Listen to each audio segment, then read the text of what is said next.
जिस अडानी अंबानी को आए दिन कांग्रेस कोसती रहती है और राहुल गांधी तो हमेशा गाली देते हैं और ये कहते हैं कि ये तो जो अडानी अंबानी है ये सरकार उनकी है और अडानी अंबानी ने देश लूट लिया। आज मुसीबत के समय में वही कांग्रेस मुंह छुपाते हुए घूम रही है। 1 रुपया पीएम केयर फंड में नहीं दिया। लोग जो महामारी के समय में चाहे वो दवाई की कमियों से जूझ रहे हैं, चाहे वो ऑक्सीजन की कमी से जूझ रहे हैं, चाहे वो हॉस्पिटल और बेड की कमी से जूझ रहे हैं, लेकिन इस देश में 70 साल शासन करने वाली कांग्रेस 1 रुपया, एक कोविड सेंटर, किसी व्यक्ति को एक भी ऑक्सीजन का सिलेंडर, यहाँ तक कि कोई दवाइयों की व्यवस्था कांग्रेस ने नहीं करी है।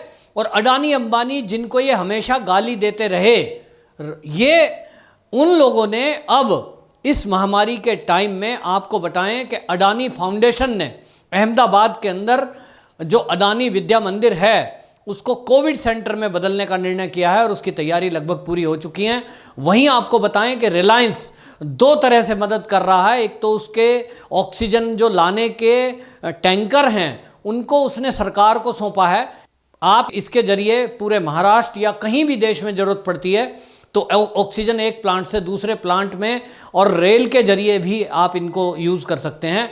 और जिसके तहत आपको बताऊं अनेक राज्यों को वो टैंकर राहत पहुंचा रहे हैं, क्योंकि सबसे ज़्यादा हमने देखा था कि एक प्लांट से उड़ीसा में, अगर उड़ीसा से दिल्ली में लानी है या उत्तर प्रदेश में गैस को लाना है तो उसके लिए बड़े बड़े टैंकरों की आवश्यकता है और उसको और तेज़ी से लाया जा सके ट्रक के टैंकरों को, उसके लिए ऑक्सीजन ट्रेन चलाई गई, लेकिन ट्रेन के लिए कोई टैंकर नहीं थे। तो ऐसे में रिलायंस ने अपने टैंकर सौंपे।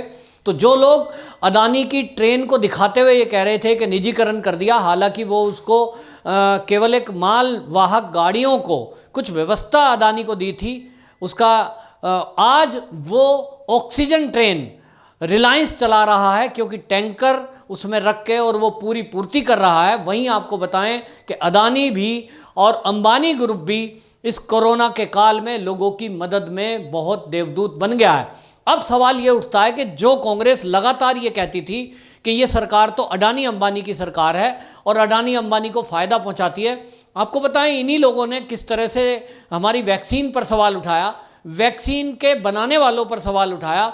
आज वो कांग्रेस कहाँ छुप गई है, लोग पूछ रहे हैं। सोशल मीडिया पे बाकायदा पूछा जा रहा है कि ये जो कांग्रेस है 70 साल जिसने शासन किया, आज वो सवाल पूछ रहे हैं कि ऑक्सीजन की कमी क्यों है, इसके लिए कौन जिम्मेदार है। आप ये देखिए, इस देश का आश्चर्य है कि 70 साल कांग्रेस ने शासन किया, देश की राजधानी दिल्ली, उस दिल्ली के अंदर जितने हॉस्पिटल हैं, चाहे वो केंद्र सरकार के हों चाहे वो राज्य सरकार के हों, वहाँ कोई भी ऑक्सीजन लगाने का प्लांट नहीं है। पहली बार मोदी सरकार आई और ये कोविड का टाइम आया, तब ये ख्याल आया कि ऑक्सीजन प्लांट नहीं है, अपने बंद पड़े हैं या ख़राब हो गए हैं और किसी को लगाने की सुध नहीं आई। हमेशा ये खाओ और खिलाने वाली बात चलती रही कि किसी और को सप्लाई के लिए टेंडर दे दिया गया, सप्लाई कर रहा है प्राइवेट बंदा और उसमें लूट खसूट मची हुई है। अपना खुद का कोई प्लांट हो सकता है, उसके जरिए हम पूरे प्लांट में व्यवस्था कर सकते हैं, ज़रूरत पड़ने पे किसी और हॉस्पिटल को भी दे सकते हैं। ये विचार किसी के दिमाग में आया ही नहीं। मतलब आज आप समझिए हमारे देश को आज़ाद हुए 75 साल के लगभग हो गया और आज हम ये खोज रहे हैं कि वेंटिलेटर कितने हॉस्पिटल में, वेंटिलेटर का बेड खाली है कि नहीं है। आमतौर पर वेंटिलेटर का नाम आते ही प्राइवेट हॉस्पिटल दिमाग में आता है। सरकारी हॉस्पिटल में वेंटिलेटर मिल भी सकता है, इसकी तो कोई सोच भी नहीं सकता। और ये तब है जब 70 साल उस कांग्रेस ने शासन किया है जो हमेशा देश के विकास के नाम पर मोदी जी को घेरती आई है। मोदी जी क्या कर रहे हैं, ये कोरोना का काल चल रहा है, मरीज मर रहे हैं। पिछला साल हो गया किस तरह से राहुल गांधी ने और सोनिया गांधी ने जब देखो मौका उठाया है। अभी पिछले ही दिनों पी चिदम्बरम जी ट्वीट कर रहे हैं, उनको शर्म नहीं आई, देश के गृह मंत्री रह चुके हैं, वो इस तरह की ट्वीट कैसे कर सकते हैं। मतलब पी चिदम्बरम ट्वीट कर रहा है 2-3 भाषाओं में, अंग्रेजी में, हिंदी में, कन्नड़ में। क्यों भाई? वो ट्वीट करके क्या कह रहे हैं, देश में ऑक्सीजन की कमी है, मारामारी हो रही है, लोग मर रहे हैं और ऐसे में इस सरकार के खिलाफ लोगों को विद्रोह करना चाहिए। मतलब ये कांग्रेसी विद्रोह कराने की बात सोच रहे हैं। केवल कांग्रेसियों का काम ये देश की कमियों को उजागर करके इस देश को दुनिया में बदनाम करने का रह गया है क्या? क्या ये टाइम, इस समय जब महामारी का टाइम चल रहा है, तो तो क्या ये इस समय ये देखने का और कोसने का टाइम है कि मदद करने का टाइम है? इस समय जरूरत तो इस बात की थी कि कांग्रेस आगे आती और सरकार को कहती कि हमारी सरकारें जहां हैं और जहां नहीं हैं, हम आपकी मदद के लिए आते हैं, हम आपकी सहयोग करेंगे, बताओ क्या चाहिए हमसे। तो किन्हीं देशों में कांग्रेस के हो सकते हैं अच्छे संबंध रहे हो, उनसे आप अपना सामान मंगाइए, भारत के लोगों की मदद करिए। आज कांग्रेस की सरकार केंद्र में नहीं है, 2-3 राज्यों में सरकार है, तो क्या उन राज्यों में सरकारों में काम ठीक चल रहा है? महाराष्ट्र का हाल देख लें, क्या हो रहा है, एक दिन में 60-60 हजार केस आ रहे हैं। वहां व्यवस्था संभाल लो, वहां की ऑक्सीजन ही पूरी करा दो। नहीं, ये काम नहीं करेंगे। क्या पंजाब के अंदर लोग नहीं मर रहे हैं कोरोना से? बहुत ज़्यादा मौतें हो रही हैं। क्या दिल्ली के अंदर नहीं हो रहे हैं? क्योंकि दिल्ली में केजरीवाल सरकार है, आम आदमी की सरकार है, यहाँ बीजेपी की सरकार नहीं है। तो राहुल गांधी, सोनिया गांधी, प्रियंका गांधी, जो दिल्ली में ही जिनका घर है और जिनके इर्द गिर्द रोज मौतें हो रही हैं, उनको दिल्ली की मौतों पर सवाल नहीं उठाना। उनको यहाँ ऑक्सीजन की मारामारी नहीं दिख रही, उनको यहाँ रेमडेसिविर की और दवाइयों की कालाबाजारी नहीं दिख रही। उनको केवल और केवल ढूंढना है तो देश के अडानी और अंबानी को बदनाम करना है, और उनको असली में टारगेट करना है मोदी और योगी को। उनको लगता है कि मोदी और योगी का नाम अडानी अंबानी से जोड़कर हम बदनाम करेंगे तो लोगों के दिमाग में एक बात आ जाएगी, लोगों के दिमाग में हम फिट करने में कामयाब हो जाएंगे कि मोदी जी जो है अडानी और अंबानी को लाभ पहुंचा रहे हैं। तो कांग्रेस ये बताए कि कोरोना के काल में आज अडानी अंबानी स्कूल को कोविड सेंटर में बदल रहे हैं, वो एक अलग व्यवस्था कर रहे हैं। महाराष्ट्र के अंदर, मुंबई के अंदर अंबानी ग्रुप काम कर रहा है और वो कोविड सेंटर में मदद कर रहा है NSCI के जरिए। अब आप समझिए, तो वो सब लगे हुए हैं देश की सेवा करने के लिए। इस मुसीबत के समय में करोड़ों रुपए PM केयर्स में दिए हैं उन्होंने।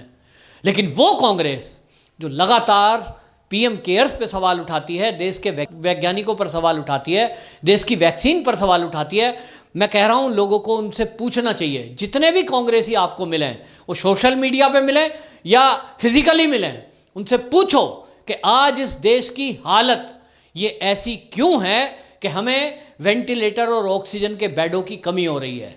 70 साल आपने शासन किया, 2014 से अभी मोदी जी आए हैं, कितने उन्होंने एम्स बना दिए हैं, कितने हॉस्पिटल बनाए हैं, कितने कोविड सेंटर उन्होंने बनाए हैं इस मुसीबत के समय में, और कितने देशों से ऑक्सीजन मंगाई जा रही है और एपरेटर्स मंगाए जा रहे हैं। सबसे बड़ी बात कि अपनी वैक्सीन डेवलप की है। कांग्रेस इन अचीवमेंट पर मोदी जी को वो अगर नहीं देना चाहती है इसका श्रेय कि भाई मोदी जी ने बनवाया, ठीक बात है, मोदी जी का उसमें कोई रोल नहीं है, लेकिन हाँ आप ये तो कहें कि मोदी सरकार के तत्वाधान में कम से कम हमारे देश के वैज्ञानिकों को और स्वदेशी कंपनियों को कम से कम बढ़ावा दिया गया, उनको मदद की गई, सरकार ने भरोसा जताया और उनकी मदद की तो वो आज डेवलप कर पाए। लेकिन सवाल उसके, आप उन उद्योगपतियों पर सवाल उठाओ जो देश की सेवा में लगे हुए हैं, तो उनका मनोबल तोड़ने के सिवाय और तुम कोई काम करते नहीं। और यही कांग्रेस का एक टारगेट है कि जो हमारे भारत के उद्योगपति हैं उनको लगातार टारगेट करो, उनको गाली दो, उनके ऊपर हमले कराने के लिए लोगों को प्रेरित करो, और उसमें वो सफल हुए। काफ़ी हद तक हमने देखा कि जब किसान आंदोलन चल रहा था, जिस तरह से उन्होंने अंबानी को गाली दी, तो हमने देखा किस तरह से जियो टावर के 1500 टावर के कनेक्शन पंजाब के अंदर सुनियोजित तरीके से कांग्रेसियों ने कटवाए। किसान का चोला पहनकर ये कांग्रेसी गुंडों ने काम किया। उनकी मंशा क्या थी? मंशा थी कि इस देश में जो जियो के टावर्स हैं, जो हमारे टेलीकॉम सेक्टर में बहुत बड़ा एक नाम और काम कर रहा है, जो 5G लॉन्च करने वाला है, उसको नुकसान पहुंचाया जाए और लोगों के दिमाग में एक बिठा दिया जाए कि कोई भी रिलायंस का कनेक्शन ना ले तो किसका ले? चीन का। जी हाँ, कांग्रेस यही चाहती है कि भारत के उद्योगपति, भारत का उद्योग धंधा वो ना पनपे, क्योंकि इससे भारत की इकोनॉमी अच्छी होगी, भारत का पैसा भारत में रहेगा। कांग्रेसियों की और कांग्रेस की पूरी कोशिश ये है कि किसी भी तरह से वो चीन को फायदा पहुंचाने में कामयाब हो जाएं, और इसलिए हर वो काम वो करेगी जिससे चीन को फायदा पहुंचता हो। हर उस चीज का विरोध करेंगे जो चीन चाहेगा, और इसलिए कांग्रेसी हमेशा अडानी और अंबानी को टारगेट करते हैं।